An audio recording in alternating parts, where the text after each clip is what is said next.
এই শেষ মুহূর্তে দাঁড়িয়ে তোমাদেরকে আমি ইতিহাসের অধ্যায় ভিত্তিক কয়েকটি প্রশ্ন তোমাদেরকে জানাবো। আশা করব তোমরা এই প্রশ্নগুলো অলরেডি তৈরি করে ফেলেছো। গুরুত্বের নিরিখে এই প্রশ্নগুলি 2024 সালের জন্য ভীষণ গুরুত্বপূর্ণ। তাই তোমাদেরকে আমি অনুরোধ করব পরীক্ষা দিতে যাওয়ার আগে এই প্রশ্নগুলি খুব ভালো করে একবার চোখ বুলিয়ে অবশ্যই তোমরা পরীক্ষায় যাবে। তোমরা প্রথম অধ্যায় থেকে প্রশ্ন তৈরি করো।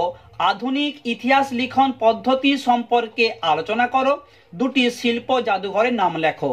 দেখো আমি এই প্রশ্নটায় 5টা স্টার দিয়েছি, ভীষণ গুরুত্বপূর্ণ একটি প্রশ্ন। দ্বিতীয় প্রশ্ন, মিউজিয়াম বা জাদুঘর কাকে বলে? এর প্রকারভেদ লেখো। অতীত পুনর্গঠনে জাদুঘরের ভূমিকা লেখো। তোমাদের বলবো তোমরা প্রথম অধ্যায় থেকে এই দুটো প্রশ্ন ভালো করে তৈরি করো, ঠিক আছে? এরপরে আসবো দ্বিতীয় অধ্যায়। তোমাদের প্রথমেই বলে দিই এই দ্বিতীয় অধ্যায় থেকে কিন্তু একটা প্রশ্ন পরীক্ষায় থাকবে মাস্ট। তোমরা প্রশ্ন করবে সাম্রাজ্যবাদ ও উপনিবেশিকতাবাদ প্রসারে হবসন ও লেনিনের তত্ত্ব আলোচনা করো। ভীষণ গুরুত্বপূর্ণ প্রশ্ন এটি। দ্বিতীয় প্রশ্ন, সাম্রাজ্যবাদ কাকে বলে? সাম্রাজ্যবাদ উদ্ভবের কারণগুলি লক্ষ্য করো। 3 নম্বর প্রশ্ন তোমাদের আছে মার্কেন্টাইন মূলধন কি?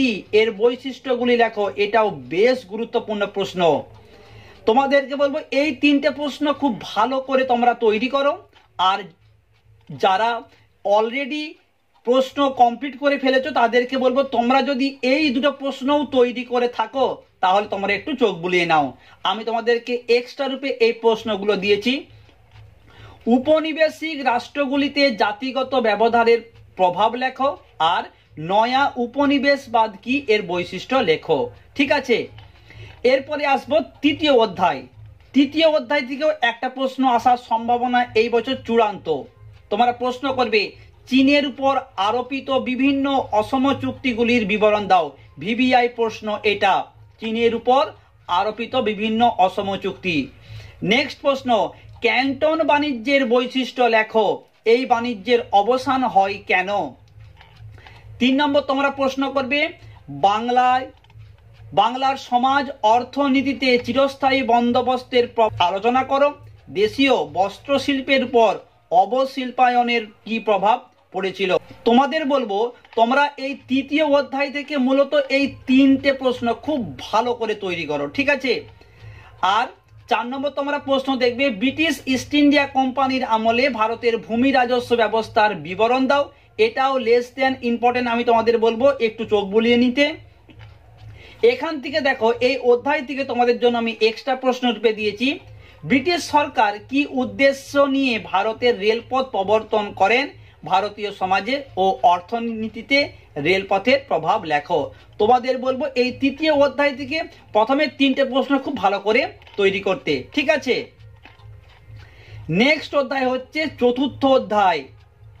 এখান থেকে প্রশ্ন আসবে এই দ্বিতীয় অধ্যায়ের মতো। তোমাদেরকে বলছি চতুর্থ অধ্যায় থেকে একটা প্রশ্ন শিওর আসবেই। তোমরা প্রশ্ন করবে চৌঠা মে আন্দোলনের কারণ ও তার প্রভাব লেখো। ভীষণ গুরুত্বপূর্ণ 2024-এর জন্য। চৌঠা মে আন্দোলন, কারণ ও তার প্রভাব, ঠিক আছে? নেক্সট প্রশ্ন তোমরা করবে ব্রিটিশ শাসনকালে আদিবাসী ও দলিত সম্প্রদায়ের বিবরণ দাও।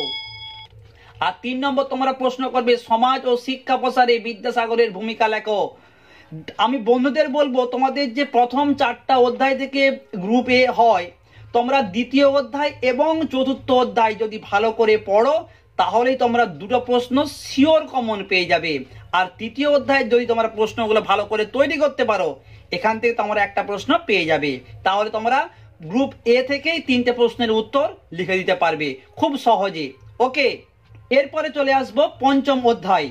তোমরা পঞ্চম অধ্যায় থেকে প্রশ্ন করো 1935 খ্রিস্টাব্দে ভারত শাসন আইনের প্রেক্ষাপট ও শর্তাবলী আলোচনা করো। এই আইনের গুরুত্ব লেখো।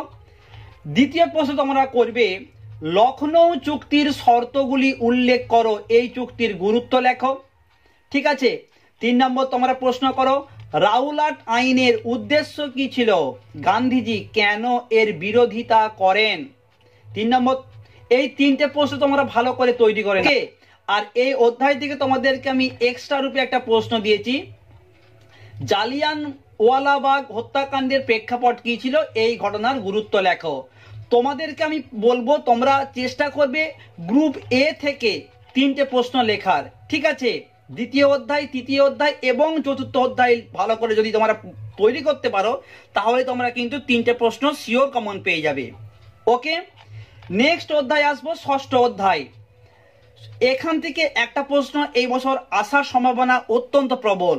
তোমরা প্রশ্ন করবে 1942-এর ভারত ছাড়ো আন্দোলনের তাৎপর্য আলোচনা করো, এই আন্দোলনে ভারতীয় মহিলাদের অংশগ্রহণ সম্পর্কে লেখো। ভীষণ ভীষণ গুরুত্বপূর্ণ একটি প্রশ্ন আমি বলবো। দ্বিতীয় প্রশ্ন 1946 সালের নৌ বিদ্রোহের কারণ ও তার ফলাফল লেখো। এই দুটো প্রশ্নের মধ্যে একটা প্রশ্ন আসার চান্স অত্যন্ত প্রবল। এর পাশাপাশি তোমাদের আমি বলবো ক্রিপস মিশনের প্রস্তাবগুলি আলোচনা করো, ক্রিপস মিশনের ব্যর্থতার কারণগুলি উল্লেখ করো, এটাও বেশ গুরুত্বপূর্ণ। আর তোমাদেরকে আমি এই ষষ্ঠ অধ্যায় থেকে অতিরিক্ত রূপে প্রশ্ন দিয়েছি। হোচিমিনের নেতৃত্বে ভিয়েতনাম মুক্তিযুদ্ধের একটি সংক্ষিপ্ত বিবরণ দাও, আর মন্ত্রী মিশনের পরিকল্পনা কি ছিল, এই মিশনের ত্রুটিগুলি লেখো।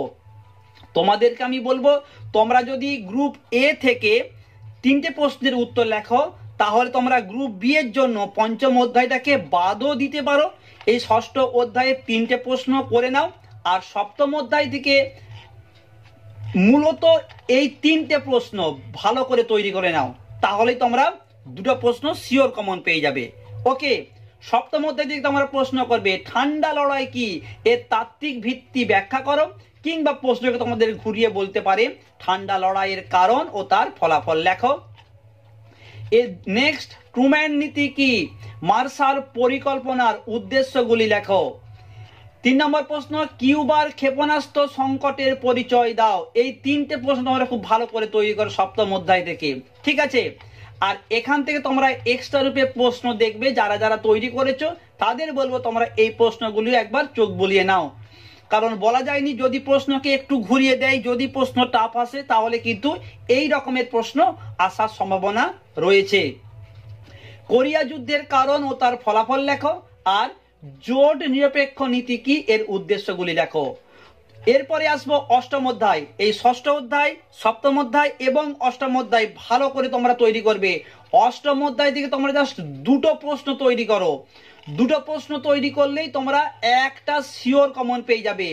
গ্রুপ, আমি আবারও বলছি, গ্রুপ বি থেকে তোমাদের দুটো প্রশ্ন যদি তোমরা তৈরি করতে চাও, পরীক্ষায় লিখতে যাও, তাহলে তোমরা এই অষ্টম অধ্যায় থেকে এই দুটো প্রশ্ন আর সপ্তম অধ্যায়ের প্রথমে 3টে প্রশ্ন ভালো করে তৈরি করে নাও।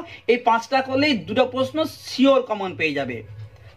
আর গ্রুপ এ এর জন্য আমি তোমাদের আগেই বলেছি যে দ্বিতীয় অধ্যায়, তৃতীয় অধ্যায় এবং চতুর্থ অধ্যায় ভালো করে তৈরি করে নাও, সেখান থেকে তোমরা 3টে প্রশ্নের উত্তর সহজেই লিখতে পারবে। দেখো তোমাদের অষ্টম অধ্যায়ের প্রথম প্রশ্ন ভিভিআই প্রশ্ন একবারে। স্বাধীন ভারতের 3টি পঞ্চবার্ষিকী পরিকল্পনার লক্ষ্য ও গুরুত্ব লেখো।